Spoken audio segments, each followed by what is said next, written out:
Right, welcome to Literature in English class once again. My name is Jesse Josh. All right, the next feature of poetry we're going to be looking at is what we call meter. Meter. Now, this meter is not fuel meter. It's not 100 meters. No, it's different in literature. This meter is the regular orderly sequence of stressed and unstressed syllable. Okay, it's the regular orderly sequence and of stressed and unstressed syllable. So you, in some poems, people don't really figure it out, but if you go into analyzing poems so well, right, you would figure out that in a line of poem there could be a specific and it's not haphazard, it's sometimes very intentional, right? There's a specific amount of syllables you find in a line. Specific amount of syllables. Remember when I was talking about the haiku poem, right? In the haiku poem, we have 7 syllables in the first line and 5 syllables in the next one, and 7 again in the last. So meter is how we measure syllables. So we have things like iambic meter, we have iambic pentameter, we have dactylic meter, and so on and so forth. We'll probably explain the types of meter later on in the other class. All right, so that's what meter is basically, is the orderly sequence of stressed and unstressed syllables in a work of poem.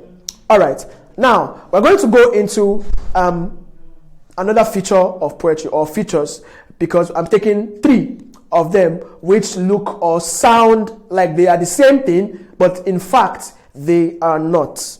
All right, so these 3 are rhyme scheme, and rhythm. People use them interchangeably, and they don't even know that they don't mean the same thing. Remember, I also told you that no 2 words in English mean exactly the same thing. So we have rhyme scheme, and rhythm. Rhyme scheme, and rhythm. What is rhyme? Rhyme is the sameness of sound in a work of poetry, or in a line of poetry, however the case may be. Rhyme is the sameness. So when you say there's a rhyme in a poem, we are saying that there are words in that poem that sound the same. They sound not alike. Alike is too, let's say they sound the same. So you are seeing something like Jack and Jill went up the hill to fetch a pail of water. Jack fell down and broke his crown, and Jill came tumbling after. Now, the rhyme we can see Jill, hill, we can see water after, we can see down and crown. That is a rhyme. It's the sameness of sound. So water and after sound alike, right? Down and crown sound alike, right? Jill and hill also sound alike. So that's what basically rhyme is about. It's the sameness of sound in a work of poetry. Now, many people don't know, but they got the word rap comes from the acronym rhythm and poetry. Many people don't know. They just say, hey, oh, the guy raps. No, it's from the word rhythm or poetry, right? Not rhythm, rhymes and poetry, yeah. Not rhythm and poetry. The acronym, rap is the acronym for rhymes and poetry. So, that's what actually came from. You get. So rhyme also adds a sense of musicality to a poem. Okay, so Jack and Jill. Now people have turned it to different kinds of songs. I know a rap about Jack and Jill. I know a song about Jack and Jill. It can be recited, it can be sung. Okay, so rhyme basically adds a sense of musicality, a touch of musicality to it. Okay. All right. So the next one I'm going to be treating is rhyme scheme. All right. So there's this image I'm going to put onto your screen. We're going to still use the example Jack and Jill. Right. Now we have Jack and Jill went up the hill. Now that's a different line. Jack and Jill is line 1. Went up the hill is line 2. To fetch a pail of water is line 3. Jack fell down is line 4. And broke his crown is line 5, and Jill came tumbling after is line 6. Now, rhyme scheme is basically the sequence of how rhymes are put in poetry. right, is the sequence of rhymes in poetry. So the orderly sequence, basically, although we have rhymes or we have rhyme schemes that are not orderly. You get the points.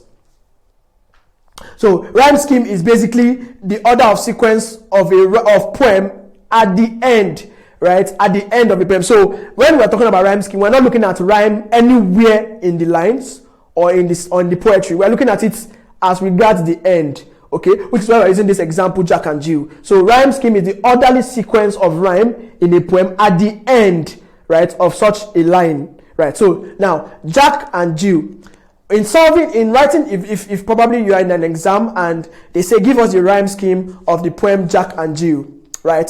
So Jack and Jill, right? Now every rhyme scheme starts with an a small letter A, like you can see in the image on your screen. So we have Jack and Jill, A in front of it, right? A is signifying the first rhyme, A, or the first rhyme, Jill.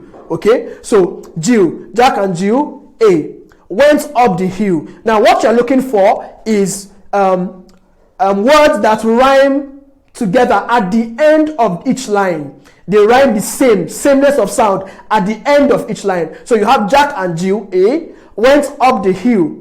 What's it going to be? So if the second line rhymes with the first one or the one before it, it means it takes also an A. So Jack and Jill, A, went up the hill, A, because Jill and hill have the same sound. I hope you're following. So Jack and Jill, A, went up the hill, A, to fetch a pail of water. Now, water here doesn't sound in any way like Jill or hill. So it moves on to the next letter. Please be careful not to jump letters. You are following the normal sequence of the alphabet, right? A to Z, right? Even though I doubt there's any poem that has A to Z rhyme scheme, okay? But just in case, you are following the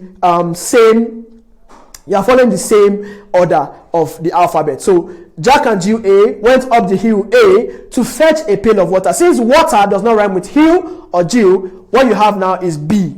Okay? So to fetch a pail of water, B. Now, next line, Jack fell down. Okay? Down does not rhyme with water, neither does it rhyme with Jill or hill. So it takes another letter, C.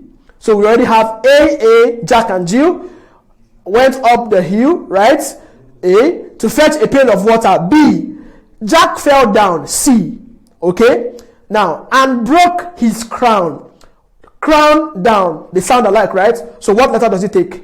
Right, C. Because down and crown has the same sound. They have the sameness of what? Of sound. So we have Jack and Jill, A, went up the hill, A, to fetch a pail of water. B, Jack fell down. C, and broke his crown. C, and Jill came tumbling after. Now, you have to be careful to not lose track of words that rhyme, because some words will not rhyme until much later in even another stanza. So you have to be very, very careful to not forget that, oh, there was a word that actually rhymed with this word I'm seeing now. So Jack and Jill, A, went up the hill, A, to fetch a pail of water. B, Jack fell down. C, and broke his crown. C, and Jill came tumbling after. So after and water actually have sameness of sound. So it takes letter B. So the rhyme scheme for this first stanza of Jack and Jill is A, B, C, C, B. I hope you get the point of what the rhyme scheme is, right? Now you could try it at home with your any other poem that you feel rhymes. Maybe Twinkle, Twinkle, Little Star, right? How I wonder what you are, up above the world so high, like a diamond in the sky. I already know what the rhyme scheme is. So just try it in your spare time so that you could get a hang of it. Now the next one we're going to treat, which is also directly related to rhyme and rhyme scheme, is rhythm. Now, rhythm is the measured flow of words, phrases, and beats. Okay? Yes, the measured flow of words, phrases, and beats. Now, rhythm is different from rhyme scheme and rhyme, such that rhythm is the one that contributes mostly in terms of musicality. So, you're having a bit like tum, tum, so that is rhythm, right? It deals with beats and sounds, right? But the rhyme and rhyme scheme also directly influence the rhythm because of syllables. So you hear people rapping. So now why the rhythm is that way is mainly because of the rhyme, the syllables. Okay, the syllables. So you hear some lines and then they go you get. So that's basically rhythm, right? It has to do with the sequence or the measured flow of what words, phrases, and beats. It gives the highest contribution in terms of musicality to a poem. All right, so I hope you get the rhyme. I hope you get the whole concept between rhyme scheme, and rhythm. If you do not, please replay, and I'm sure that you'd understand if you try it out. All right.